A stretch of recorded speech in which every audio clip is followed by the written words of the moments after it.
Et dans le Seigneur, bonsoir.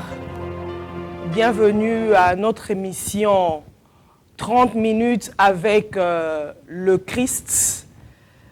J'aimerais premièrement m'excuser parce que nous devrions normalement commencer à 21 h, mais on a eu un problème technique. Je vous présente mes excuses. Je vais faire juste une courte prière avant d'entamer notre mission. 30 minutes avec le Christ. Père, nous te rendons grâce ce soir au nom de Jésus. Laisse que ton saint nom soit élevé, soit magnifié pendant cette émission. Que le Christ soit élevé, que le Christ soit prêché. Saint-Esprit, glorifie le Père, révèle les choses cachées. Révèle le Christ et révèle le Père. Au nom de Jésus, j'ai ainsi prié. Amen. Voilà. Notre émission est simplement, n'est-ce pas, 30 minutes avec le Christ. Je suis docteur Mian Ginette, mariée à l'archevêque Mian Léon, mère de plusieurs enfants, tant biologiques que spirituels. Voilà. Je vais aujourd'hui, n'est-ce pas, planter le décor de cette émission, puisqu'elle est notre première émission, 30 minutes avec le Christ. Au préambule, j'aimerais que nous définissions le Christ. Planter le décor, oui, mais pourquoi cette émission? Pourquoi le Christ?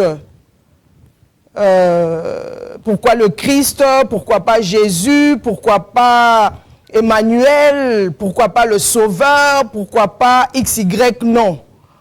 Le Seigneur m'a mis à cœur, n'est-ce pas, de dénommer cette émission 30 minutes avec le Christ, parce que le monde a besoin, n'est-ce pas, de connaître véritablement le Christ. Le monde actuellement est malade, a besoin de connaître le oint de Dieu, a besoin de connaître celui que Dieu a envoyé sur cette terre des hommes pour sauver l'humanité. Le monde, la création, a besoin de connaître le Christ parce que Dieu veut pleinement se révéler à l'homme et parce que le Christ est l'offrande parfaite de Dieu qui a sauvé l'humanité. Pourquoi le Christ? Parce qu'il est le seul médiateur entre Dieu et les hommes. Pourquoi le Christ encore? Il est le modèle parfait de l'homme selon Dieu. Pourquoi le Christ? Parce qu'il a envoyé l'Esprit Saint et il a bâti l'Église. Et le dernier point, pourquoi le Christ? Parce qu'il est le seul espoir pour l'éternité. Bien-aimés dans le Seigneur, nous parlons de Christ. C'est une très bonne chose, mais je vais commencer par définir le Christ. Qui est exactement le Christ? On parle de Christ, on parle de Jésus-Christ. Qui l'est exactement? Le Christ vient du mot hébreu qui signifie simplement Mashiach. Ça veut dire oint. Le Christ, ça veut dire oint. Et que veut dire oint? Ça veut dire simplement, est-ce qu'on peut dire oint, c'est prendre de l'huile, verser sur quelqu'un? Ce n'est pas du tout ça. Ce n'est pas la définition, n'est-ce pas, du mot oint. Mais le mot oint vient du mot onction. Et prendre de l'huile, verser de l'huile sur quelqu'un, c'est un acte symbolique pour consacrer une personne à un rôle ou une mission. Quand on verse de l'huile sur quelqu'un, lorsqu'on a versé de l'huile sur David, lorsqu'on verse de l'huile lors de la consécration d'une personne, c'est juste pour consacrer cette personne à un rôle ou à une mission. Et c'est quoi l'onction? L'onction est l'action du Saint-Esprit qui équipe, enseigne et consacre une personne pour une mission divine. Quand on dit une personne a une onction, ça veut dire l'onction en question, c'est l'action du Saint-Esprit qui est en cette personne, qui enseigne la personne, qui équipe la personne pour atteindre une mission bien spécifique, une mission divine sur cette terre des hommes. Alors, le Christ est la source de la sagesse et de l'intelligence divine. Nous allons lire dans Colossiens 2, versets 2 à 3. Colossiens 2. Colossiens 2, versets 2 à 3. La Bible dit ceci. Afin qu'il ait le cœur rempli de consolation, qu'il soit uni dans la charité et enrichi d'une consolation, qu'il soit uni dans la charité et enrichi d'une pleine intelligence pour connaître le mystère de Dieu, savoir Christ, mystère dans lequel sont cachés tous les trésors de la sagesse et de l'intelligence. On vient de le lire ici. Le Christ, le oint de Dieu, comme définition, dans Colossiens 2, verset 3, nous dit simplement, le Christ est le mystère dans lequel sont cachés tous les trésors de la sagesse et de l'intelligence.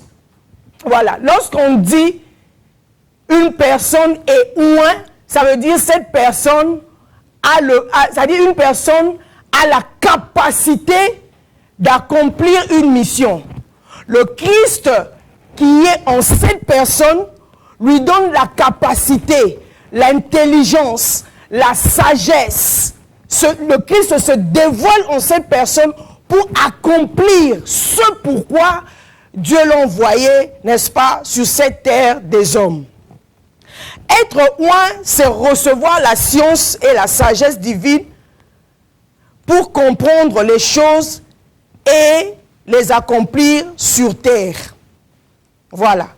C'est ça, n'est-ce pas, le Christ. Le Christ, en gros, je dirais, c'est oint. Machia. Oint. C'est oint simplement. Donc, en tant que chrétien, la question que nous allons nous poser ce soir, lorsqu'on dit « J'ai reçu le Seigneur Jésus dans ma vie comme Seigneur et Sauveur », ça veut dire quoi? Ça veut dire que tu as reçu en toi la science et la sagesse divine pour comprendre les choses et les accomplir sur cette terre des hommes. Pour accomplir ta mission sur cette terre des hommes. Recevoir le Seigneur, c'est ça sur cette terre des hommes. Quand on reçoit le Christ, on a l'éternité.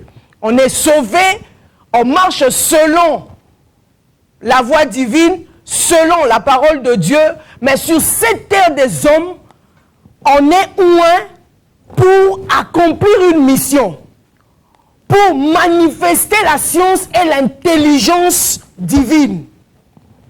Manifester le Christ, manifester Dieu sur cette terre des hommes, manifester le royaume, manifester la paix, manifester l'amour, manifester la justice de Dieu.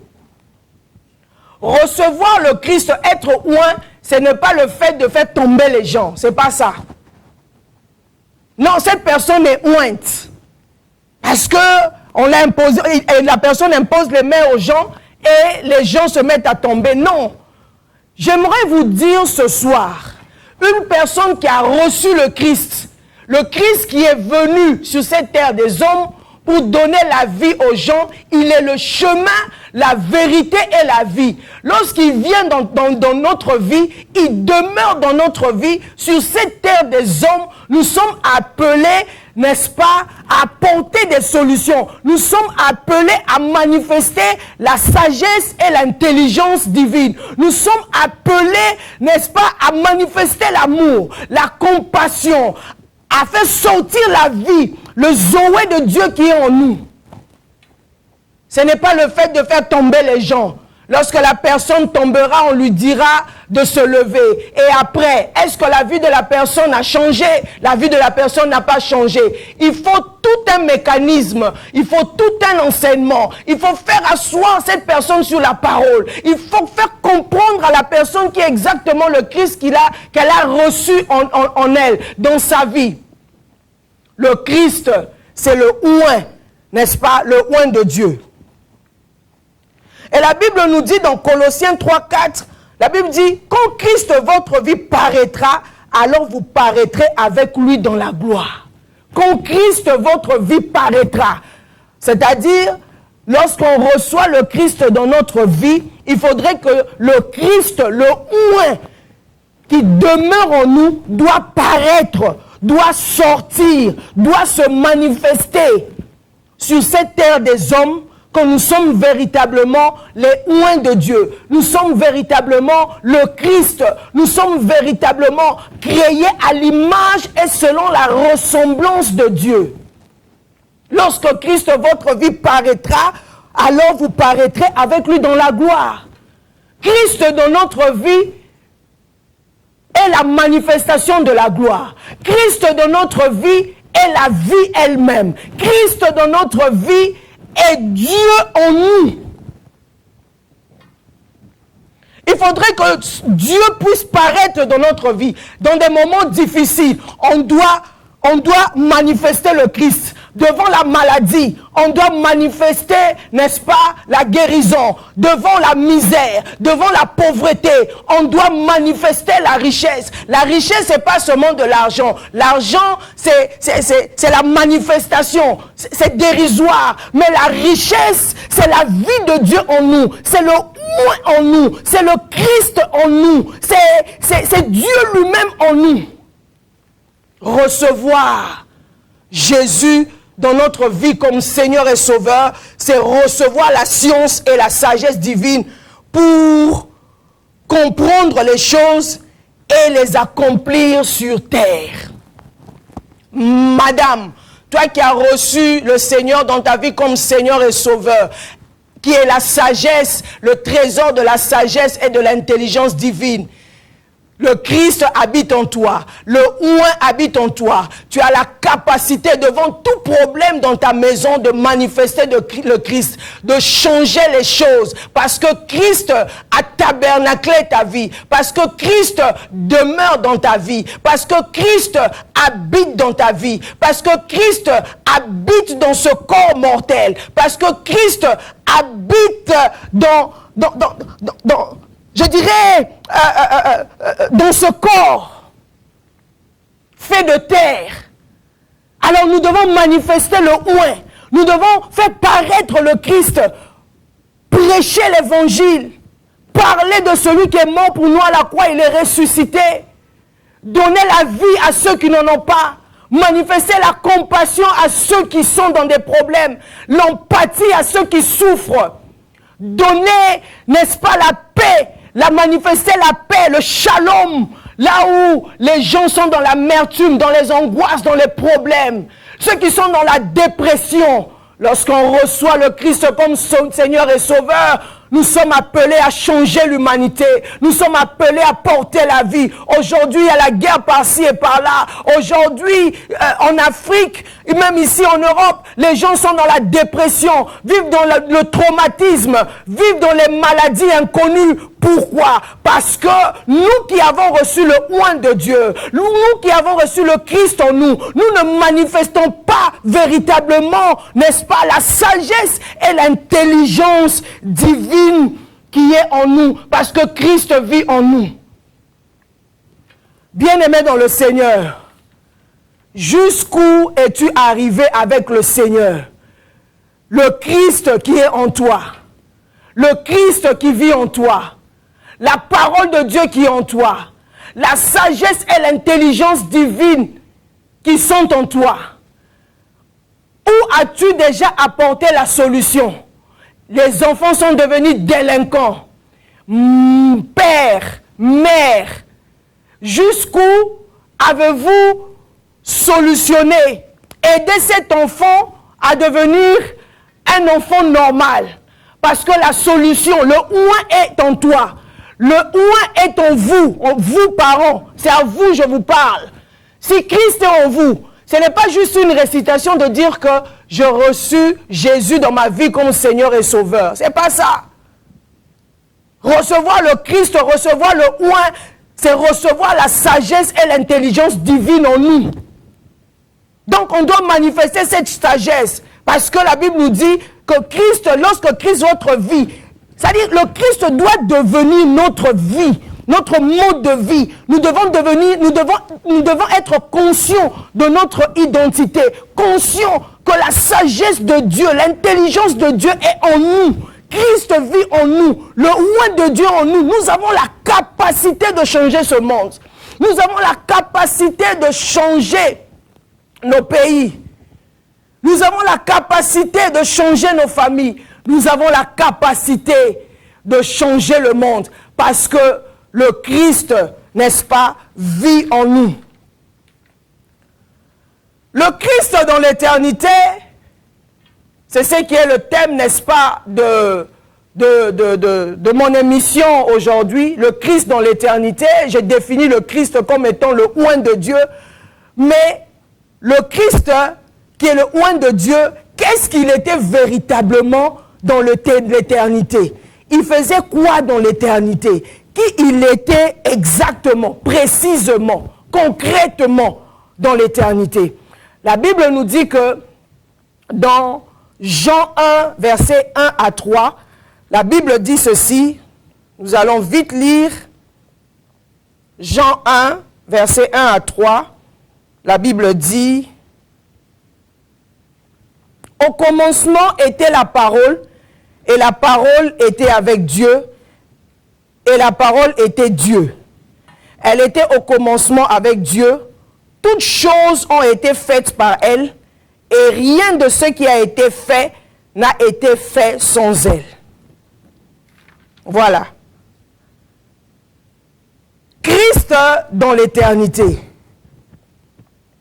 On parle de Genèse, mais avant Genèse, qui était véritablement le Christ dans l'éternité? On vient de lire dans Jean 1, 1 à 3, la Bible nous dit qu'au commencement était la parole. Moi je dirais au commencement était le verbe. Au commencement était le logos. Le logos est en grec. Au commencement était la pensée éternelle de Dieu.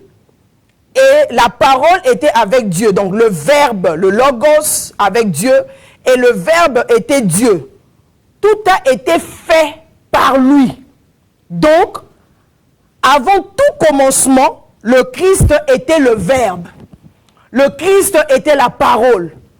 Le Christ était la parole créatrice, était la parole éternelle, était la parole active qui était auprès de Dieu et qui était Dieu lui-même. Donc avant la création, avant toute chose, avant Genèse, la Bible nous dit que le Christ était le Verbe, et ce Verbe, la parole, était avec Dieu, et le Verbe en question était Dieu lui-même. Donc le Christ était son commencement. Le Christ n'a pas de commencement. Le Christ est la parole. Le Christ est le Verbe éternel. Il était en communion éternelle. Il était co-éternel, conjointement avec Dieu. Il était Dieu.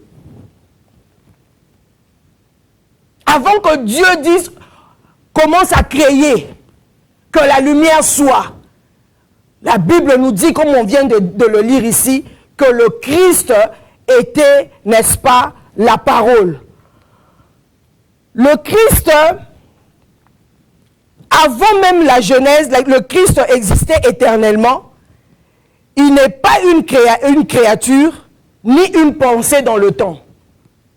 Le Christ n'est pas une créature, ni une pensée dans le temps.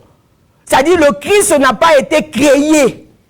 Le Christ a été engendré. Il a la même nature que Dieu lui-même. Il est Dieu lui-même. Il est co-éternel. il existait depuis toujours, conjointement avec Dieu. Il est Dieu. Il est le Fils de Dieu. Il est le Verbe éternel. Il est co-éternel avec le Père et l'Esprit. Deuxième point, le Christ est le centre éternel du dessein de Dieu. On va lire dans Éphésiens 1, versets 4 à 5. Éphésiens 1, versets 4 à 5, la Bible dit ceci. Éphésiens 1, 4 à 5, la Bible dit « En lui, Dieu nous a élus avant la fondation du monde pour que nous soyons saints et irrépréhensibles devant lui. Nous ayons prédestinés dans son amour à être ses enfants d'adoption par Jésus-Christ selon le bon plaisir de sa volonté. » Voilà. La Bible dit « En lui », donc en Christ, en la parole, Dieu nous a élus avant la fondation du monde. Ça veut dire quoi? Ça veut dire que selon le plan de Dieu, n'est-ce pas, dans l'éternité, Dieu nous avait déjà conçus. Nous étions déjà en Christ. Le plan du salut, le plan de la rédemption précède, n'est-ce pas, la création elle-même. Avant que Dieu ne crée quoi que ce soit, Dieu avait déjà conçu dans l'éternité, dans sa pensée créatrice, dans sa pensée éternelle. Dieu avait déjà, n'est-ce pas, conçu le plan de la rédemption. Avant que nous péchions, avant que Adam soit dans le jardin d'Éden, nous étions déjà dans le plan de Dieu, dans le dessein de Dieu, dans la pensée de Dieu. Donc, le péché, la création, Dieu a créé Adam, Dieu a créé Ève, Dieu a créé les luminaires, Dieu a créé les cieux et la terre. Tout ça là, c'est venu après. Donc, je veux te dire ce soir que tu étais déjà dans le plan de Dieu, le Christ dans l'éternité. Tu étais dans la pensée de Dieu, avant même que Adam ne pêche, avant même que Dieu trouve la solution de la chute de l'homme. C'est-à-dire que tu étais déjà en lui. Tu l'avais déjà précédé. Tu avais déjà précédé le plan de Dieu. Tu avais déjà précédé la création. Tu avais déjà précédé la chute. Dieu avait déjà un plan bien précis. Le dessein de Dieu était déjà là. Dieu avait déjà la solution en lui. En fait, c'est ça le Christ. Le Christ, c'est-à-dire le Christ est le central éternel du dessein de Dieu. Il est la décision, il est le but de Dieu, il est l'ambition de Dieu, il est l'intention de Dieu, il est la pensée éternelle de Dieu. Dieu avait déjà, c'est-à-dire il avait déjà tout le dessein, il avait déjà tout le plan. Si l'homme pêche, voici c'est de cette manière je dois sauver l'humanité.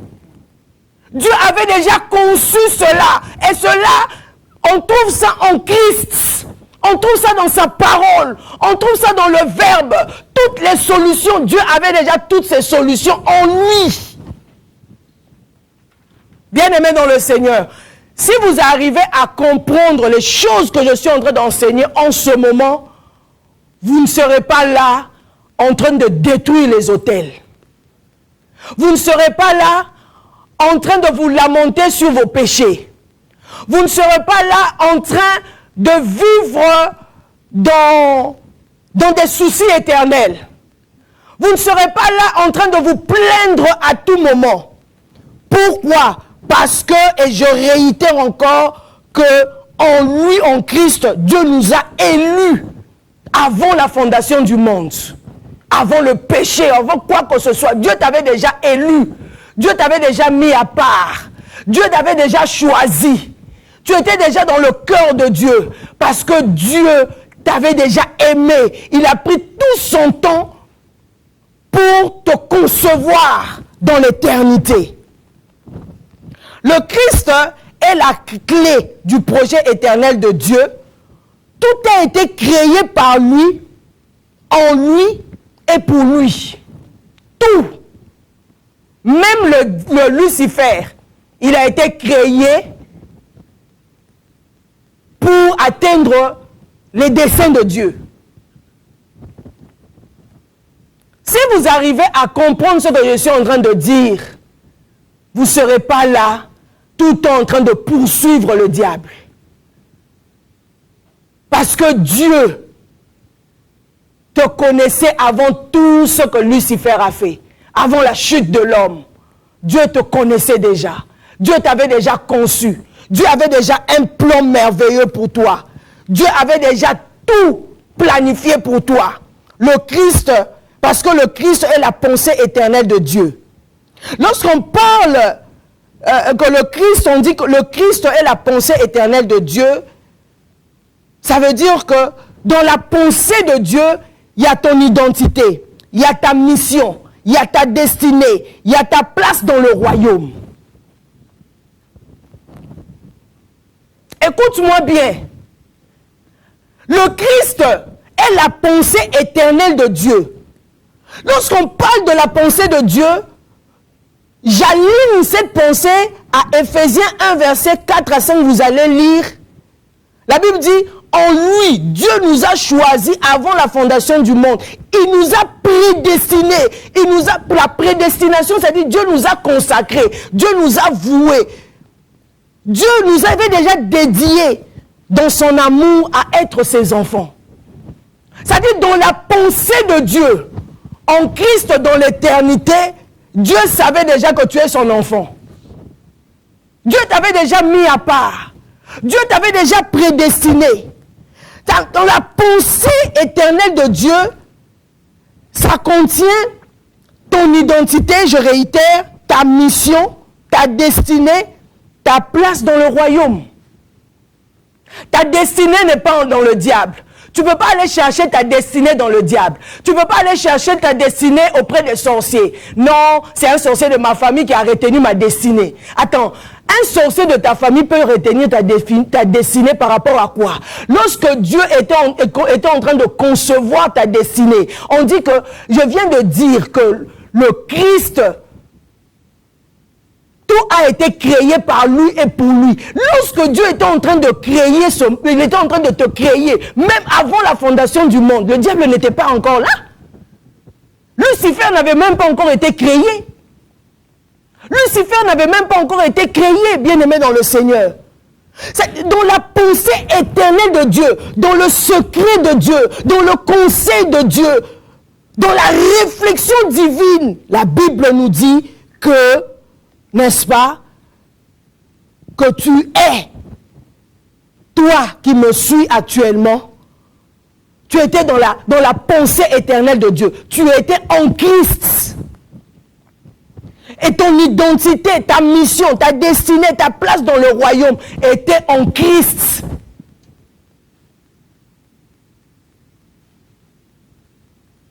J'aimerais que tu changes ta manière de voir les choses. J'aimerais que tu changes ta manière de prier. Nous aurons le temps. J'entrerai en profondeur parce qu'aujourd'hui, c'était juste, je suis venu juste planter le décor, c'est tout.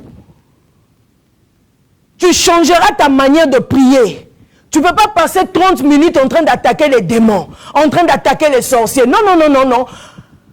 Le plus grand souci d'un chrétien, c'est de connaître, comme je l'ai introduit, le oint qui est en toi, le Christ qui est en toi. Ce Christ doit paraître en toi. C'est de connaître la sagesse et l'intelligence divine. C'est de connaître ton identité, qui tu es exactement. C'est de connaître ta mission sur cette terre des hommes. C'est de connaître ta destinée. C'est de connaître ta place dans le royaume. C'est sur ça tout chrétien doit se focaliser. Être en contact avec son Créateur. Parce que c'est Dieu lui-même, n'est-ce pas? Comme on l'a dit, on l'a lu dans Éphésiens 1, 4 à 5. En lui, Dieu nous a élus avant la fondation du monde. Il nous a élus dans son élection. Il y a eu ma destinée. Dans son élection, je trouve ma mission, dans son élection, je trouve ma destinée, dans son élection, je trouve ma place dans le royaume. Qu'est-ce que je suis appelé à faire dans le royaume? Quel est mon couloir où je peux dominer, où je peux régner, où je peux atteindre ma destinée? Attends, quand tu as, c'est-à-dire tu as tout ce canevas, cette compréhension de choses, auras-tu le temps de tout le temps rester en train de chasser, de lier, d'envoyer le feu, de combattre le diable? Ce sont les choses en tant que chrétiens, en tant que nous-mêmes serviteurs de Dieu, nous devons nous lever pour enseigner nos fidèles à comprendre véritablement, n'est-ce pas, à comprendre véritablement ce que Dieu a fait pour nous avant la fondation du monde. Lors de son élection, il nous a élus avant la fondation du monde. Qu'est-ce que Dieu a mis en toi? Quelle est ton identité? Quelle est ta mission? Quelle est ta destinée? Tu ne connais même pas encore ta destinée. Tu ne connais pas encore ta mission. Tu ne connais même pas encore, n'est-ce pas, ta place dans le royaume. Mais tu es là tout en train de chasser les démons. Tu es là tout en train de combattre le diable. Quelle est ta destinée? Tu as reçu le Christ dans ta vie comme Seigneur et Sauveur. Il vit en toi. Mais sa mission en toi, il est oint, oui. Il est oint. Christ, c'est oint. Christ, c'est Machia, comme je l'ai défini dans mon introduction au début. Il est oint, oui. Mais le oint en question, son rôle dans ta vie est quoi exactement? Paul était en train de faire autre chose autrefois, Saul. Il était en train de persécuter l'Église, croyant qu'il était en train de servir le Seigneur, mais il faisait autre chose. Mais lorsqu'il a rencontré le Seigneur, lorsqu'il a rencontré le Christ tout au long du chemin de Damas, en train de persécuter l'Église, sur son chemin, lorsqu'il a véritablement donné sa vie au Seigneur, Saul qui persécutait l'Église, il est devenu Paul. Christ a tabernaclé sa vie. Sa vie était devenue la demeure du oint, de Machia. Le Christ est venu vivre en lui. La sagesse et l'intelligence divine est venue tabernacler sa vie. Quand je parle de tabernacler, c'est un terme théologique. Il est venu, il a fait de sa vie sa demeure. Et Paul est devenu, n'est-ce pas, le chrétien, l'apôtre des païens.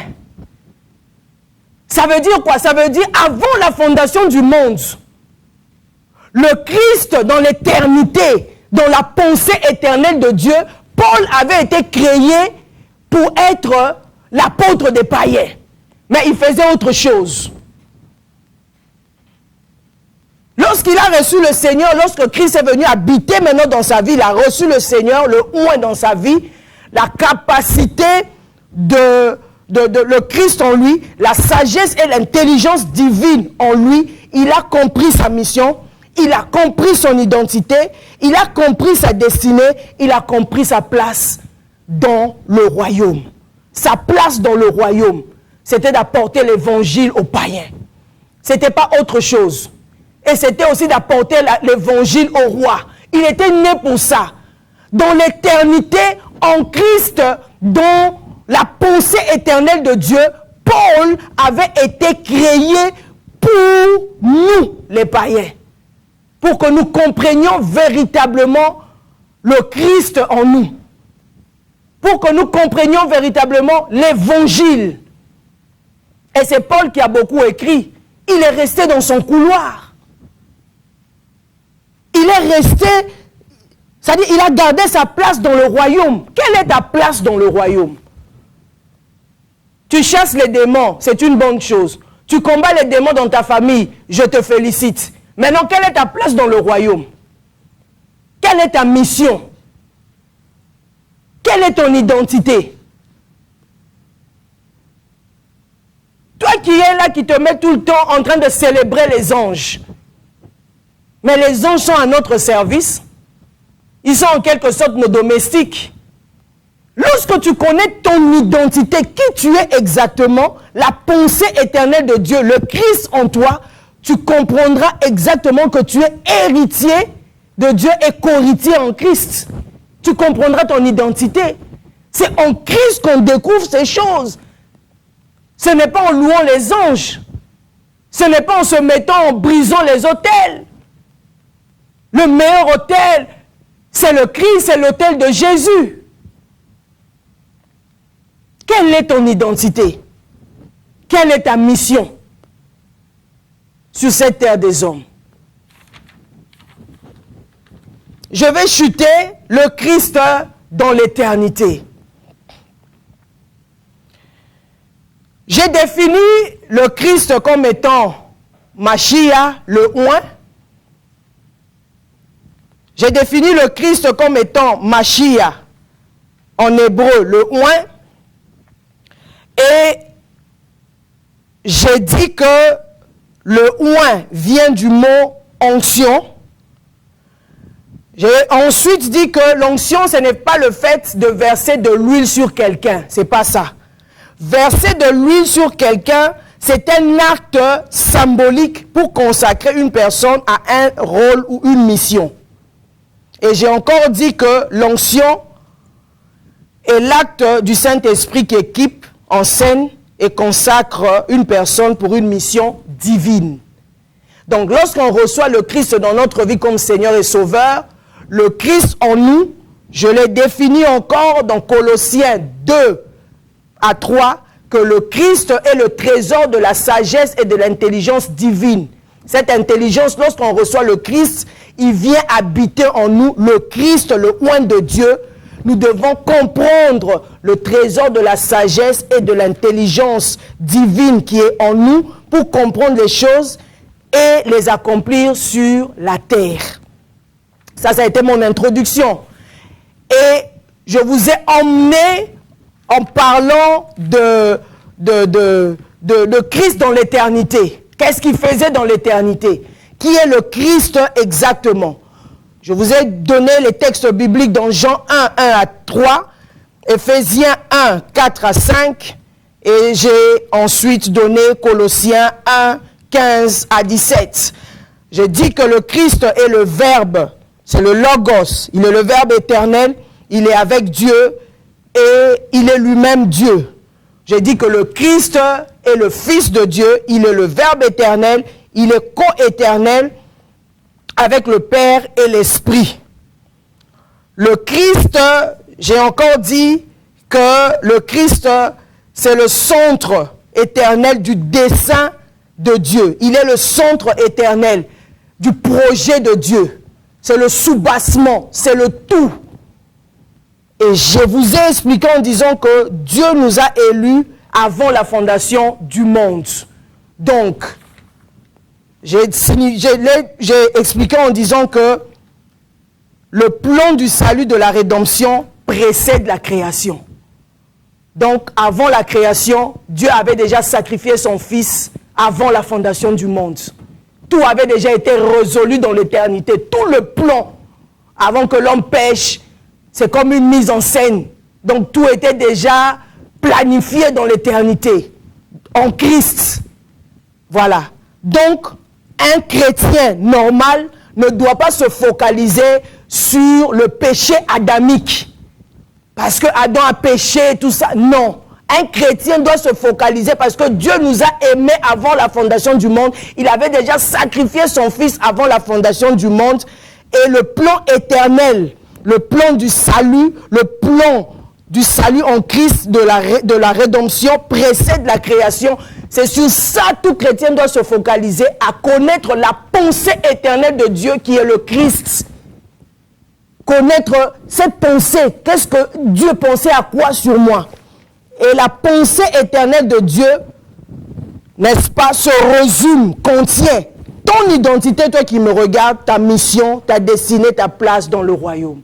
Si tu arrives à comprendre ces choses, tu ne resteras pas là tout le temps en train de lier les démons, de chasser les démons. Tu peux chasser les démons, ce n'est pas un problème, on le fait pendant la délivrance. Ce sont les préliminaires, c'est faisable. Mais le but essentiel d'un chrétien sur cette terre des hommes, c'est de comprendre la sagesse et l'intelligence divine, le oint qui est en toi, de comprendre ton identité, de comprendre ta mission, ta destinée, ta place dans le royaume, le couloir où tu dois régner, où tu dois dominer. Que Dieu bénisse sa parole. Nous allons faire cette courte prière. Père, je te rends grâce, je te dis merci pour cette parole. Merci pour ta fidélité, ton règne, papa. Merci parce que le Christ est la pensée éternelle de Dieu.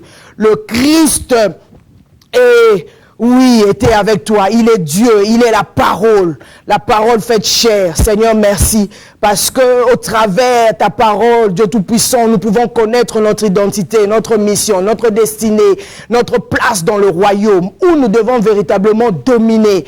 Seigneur, nous avons passé trop le temps, Seigneur Dieu Tout-Puissant, en train de faire autre chose, en train de nous consacrer, nous concentrer sur des démons, au lieu de nous consacrer, de nous concentrer sur ce pourquoi le temps que tu as pris dans l'éternité à nous concevoir, à être en toi dans le secret. Saint-Esprit, toi qui habites en nous, révèle-nous véritablement le Christ en nous, le oint, Mashiach. Quel est son rôle exact dans nos vies? Nous voulons que le Christ paraisse dans nos vies. Nous voulons que le Christ règne dans nos vies. Nous voulons dominer dans notre couloir, avoir une place sur cette terre des hommes, notre place dans le royaume. Quelle est notre identité? Quelle est notre mission? Quelle est notre destinée? Seigneur, révèle-nous, Saint-Esprit. Nous recommandons cette soirée entre tes saintes et divines. Mais laisse que cette parole puisse véritablement prendre forme dans la vie de toute personne qui m'a suivi. Au nom de Jésus, j'ai ainsi prié.